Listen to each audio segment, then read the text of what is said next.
कभी घर में गरीबी आ जाए, कभी कर्जा में तुम डूब जाओ, कभी बिजनेस तुम्हारी स्टॉप ले ले, ये मत सोचना कि बिजनेस कभी नहीं चलेगा।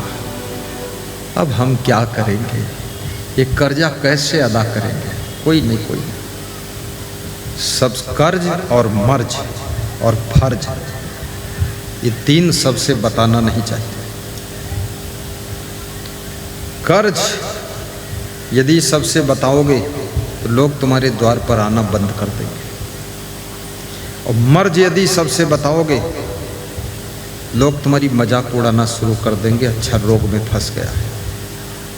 इसलिए कर्ज, मर्ज, फर्ज और गर्ज, एक और है गर्ज। अपनी गर्ज अगर बता दिया तुमने तो लोग तुमसे गर्जेंगे, वो समझ जाएंगे इनकी गर्ज, इसलिए अपनी गर्ज भी मत बताना। क्या हुआ? कर्ज, मर्ज, गर्ज, फर्ज, बस 4 बातें। 5वीं याद नहीं, किसी को याद हो तो समझ लेना। जोड़ा बैठ गया। आपके ऊपर 1 करोड़ कर्ज है, कोई चिंता नहीं। बराबर हंसते रहिए, बराबर काम करते रहिए, प्रगति करते रहिए, जुटे रहिए। कर्ज लेने वाला हमेशा कर्ज से बड़ा होता है, कर्ज छोटा होता है, कर्जदार बड़ा होता है। जिसने कर्ज लिया है, कर्ज अदा करने की उसमें सामर्थ्य होती है। मर्ज से मरीज बड़ा होता है। आपके शरीर में मर्ज आ गई कोई, परहेज कीजिए, घबराइए मत। जैसे आपको सर्दी जुकाम हुआ, बुखार आया, तुरंत चावल बंद कर दीजिए, फल खाना बंद कर दीजिए, तुरंत नींबू बंद करिए, खीरा बंद करिए, ककड़ी बंद करिए, गर्म पानी पीना शुरू करिए। 50% कंट्रोल हो जाएगा शाम तक। और रोटी दाल खाइए, 3 दिन परहेज कर लो, आधी मर्ज खत्म। लेकिन लोगों को बुखार आता है तो रात में खीरा खा रहे हैं, कोई विवेक नहीं है। इसलिए व्यासवादी कहती है कि मर्ज को परहेज से कंट्रोल करिए और अपनी गर्ज को विवेक पूर्वक सफल करिए। सबसे नहीं बताना चाहिए कि मैं बहुत गर्ज बंदा हूँ। अगर आप जमीन बेच रहे हो, लोगों को पता चल जाए इनकी गर्ज है, तो इतना रेट गिरा करके ग्राहक मिलेगा, वो बोलेगा अरे मैं तो इसको 2 लाख में नहीं लूँगा, 1 लाख में देना है तो दे दो। अपनी गर्ज मत बताओ कि हमारी बेटी का विवाह है, ये है, वो है, पत्नी बीमार है। ये तुम्हारा सुनता कौन है? अगला और तुमको निचोड़ देगा। इसलिए गर्ज कभी नहीं बताना चाहिए, छिपा के रखो। और अपना फर्ज कभी भूलना नहीं चाहिए कि मेरा क्या फर्ज बनता है।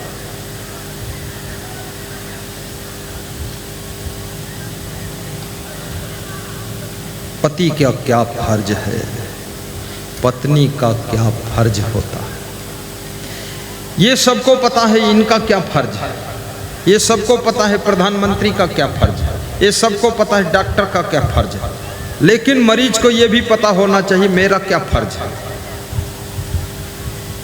अपना अपना फर्ज याद करो, फर्जी बातें मत करो।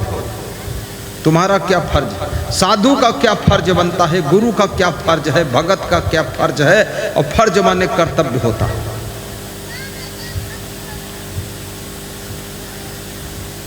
हमारी ड्यूटी क्या है? अपने अपने कर्तव्य को याद करो।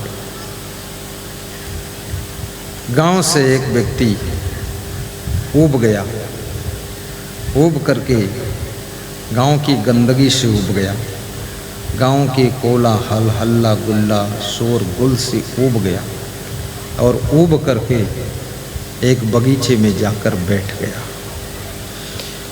और मन में सोचने लगा कि गांव से यहाँ सफाई भी ज़्यादा है और शांति भी ज़्यादा है। थोड़ी देर में एक कौवा उड़कर आया।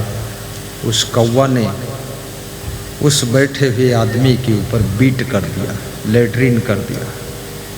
जब उसके ऊपर लेटरिन गिरी और उसके सिर पे सब गंदगी गिरी, ऊपर देखा कौवा बैठा था। बड़ा मन खिन्न हो गया, दुखी हो गया कि गांव में गंदगी है लेकिन बगीचे में बहुत गंदगी है।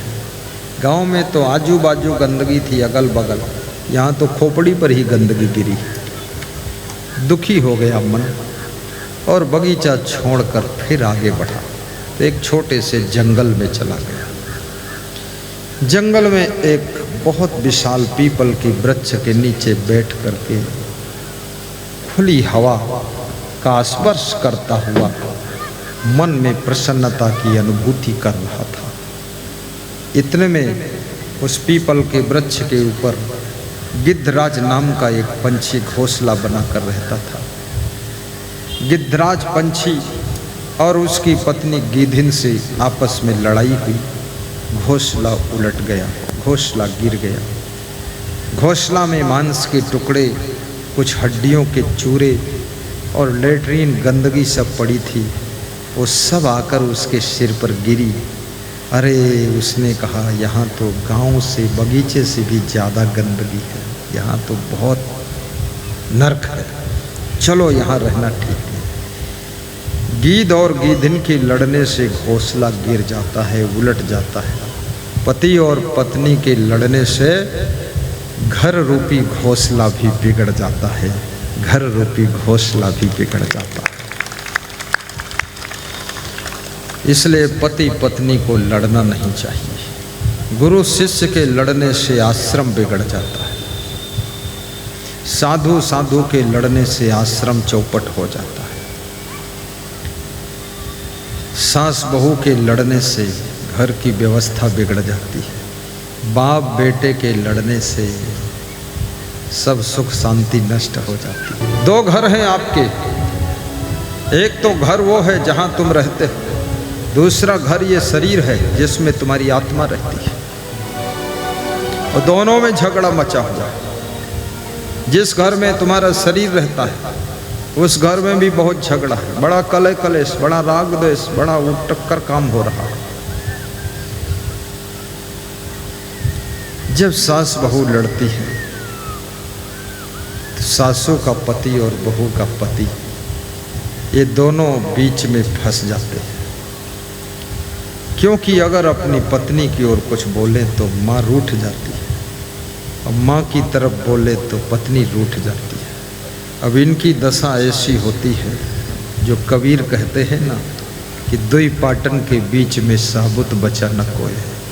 ये दो पाट सास बहू के जब चलते हैं तो दोनों पति चकनाचूर पीस जाते हैं।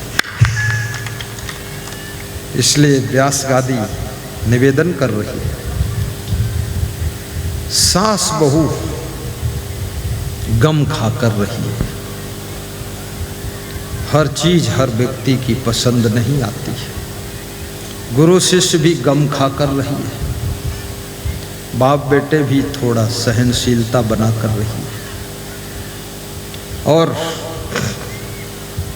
पति पत्नी आपस में तालमेल बना कर रही है।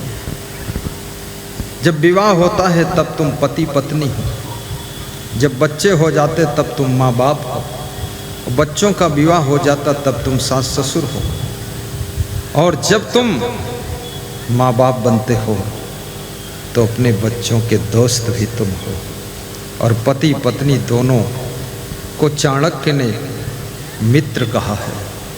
चाणक्य कहते हैं कि पत्नी केवल पत्नी ही नहीं है, बल्कि जब पति संकट में होता है तो पत्नी मित्र का भी काम करती है, पत्नी मित्र का भी काम करती है।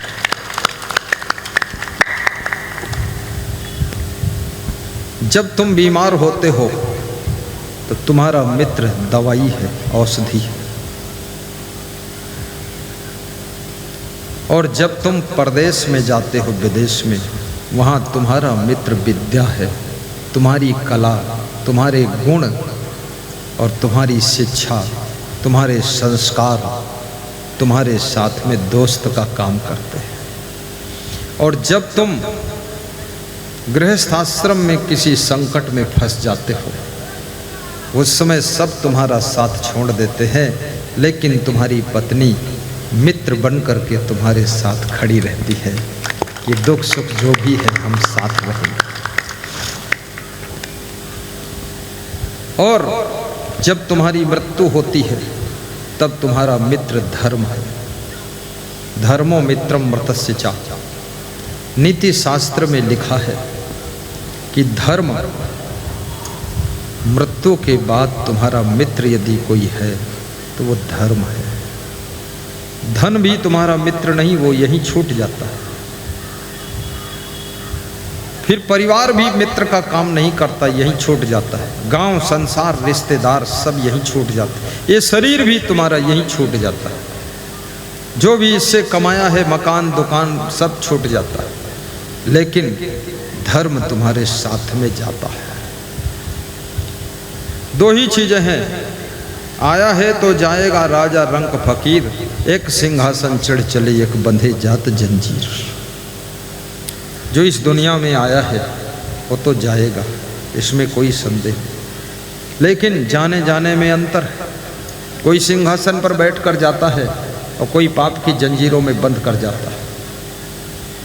इसलिए पुण्य का सिंहासन, धर्म का सिंहासन, भक्ति का सिंहासन, सेवा का सिंहासन मरने से पहले तैयार